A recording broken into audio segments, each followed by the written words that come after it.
सबको प्रभु यीशु मसीह के नाम में जय मसीह की। दोस्तों फिर से हमारे एक नए वीडियो में आप सभी का स्वागत है। दोस्तों आदम और हवा की रचना के बारे में बाइबल और कुरान दोनों में ही समानताएं पाई जाती है, यानी कि परमेश्वर ने आदम और हवा को कैसे बनाया वह बात जिस प्रकार बाइबल में लिखी हुई है कुरान में भी वैसे ही लिखी हुई है।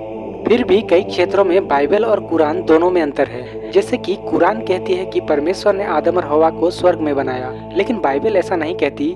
ईसाई और मुस्लिम अपने अपने धार्मिक पुस्तकों में विश्वास रखते हुए उसी को मानते हैं, लेकिन दोस्तों सच्चा और जीवित परमेश्वर का वचन केवल बाइबल है और यही सत्य है।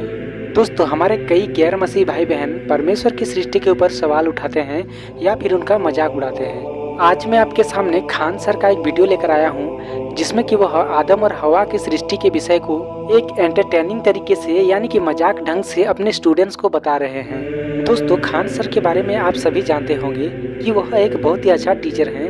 देश और दुनिया के प्रति उनका काफी ज्ञान है और इसी प्रकार अपने स्टूडेंट्स को भी बहुत सारे ज्ञान की बातें बताते हैं। लेकिन दोस्तों उन्होंने आदम और हवा की सृष्टि के विषय में जिस प्रकार की बातें बताई, इससे यह प्रतीत होता है कि उन्होंने कभी बाइबल को सही से नहीं पढ़ा है। तो चलिए देखते हैं कि खान सर अपने वीडियो में क्या बता रहे हैं। ये कहा गया है, ये तीनों यही मानते हैं कि गॉड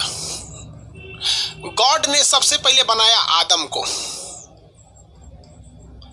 और इनके लिए बनाया एक हव्वा को। इनकी पत्नी थी आदम और हव्वा, एडम एंड ईव, और इनको बनाने के बाद इनको स्वर्ग में रख दिया और कहा कि देखो तुम लोग स्वर्ग में रख देते हैं। क्या बाइबल हमें यह कहती है कि परमेश्वर ने आदम को बनाकर स्वर्ग में रखा?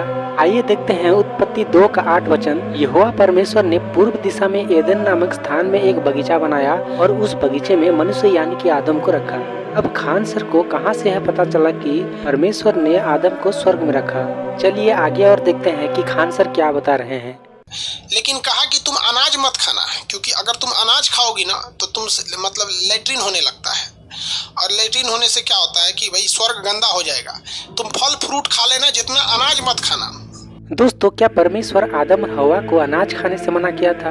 उत्पत्ति 2 अध्याय उसका 16 और 17 वचन।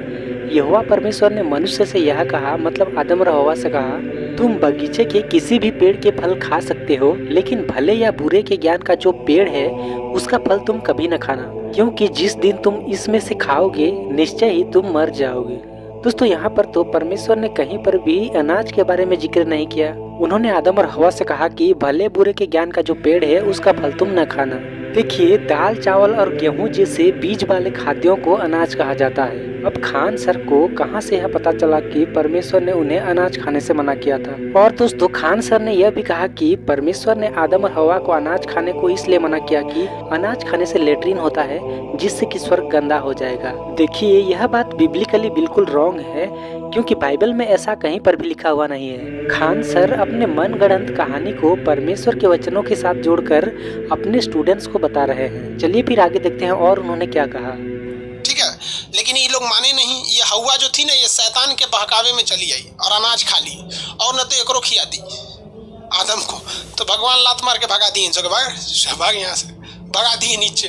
थी श्रीलंका में गिरे थे सब दोनों, श्रीलंका में। क्या आदम और हवा को परमेश्वर ने लात मार के भगाया था? नहीं दोस्तों, वचन हमें कहता है जब वे दोनों भले और बुरे के ज्ञान का फल खा लिया, तब परमेश्वर ने सोचा कि अब ये लोग जीवन के पेड़ से फल खाकर सदा जीवित न रह जाएं। इस कारण यहोवा परमेश्वर ने उन्हें एदन के बगीचा से बाहर कर दिया ताकि वे भूमि पर खेती करें और फल उपजाएं। फिर खान सर ने कहा कि जब परमेश्वर ने आदम और हवा को लात मारी तब वे दोनों श्रीलंका में आकर गिरे थे, लेकिन बाइबल ऐसा नहीं कहती। शायद वह किसी दूसरे ग्रंथ या पुस्तकों में पढ़े होंगे, या फिर यह भी उनकी मनगढ़ंत कहानी होगी। दोस्तों जब हम उत्पत्ति 3 अध्याय उसके 17 वचन पढ़ते हैं तो यहाँ पर लिखा है, फिर आदम से परमेश्वर ने कहा, तुमने अपनी पत्नी की बात सुनकर उस पेड़ से फल खाया जिसे खाने के लिए मैंने तुम्हें मना किया था। इस कारण यह पृथ्वी जिस पर तुम रह रहे हो श्रापित हो गई है।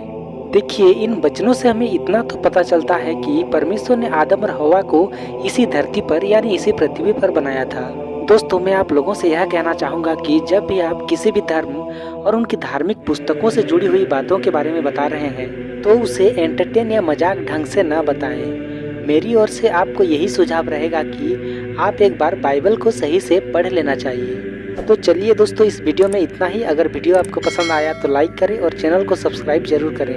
मिलते हैं एक और नए वीडियो के साथ। परमेश्वर आप सबके साथ रहे।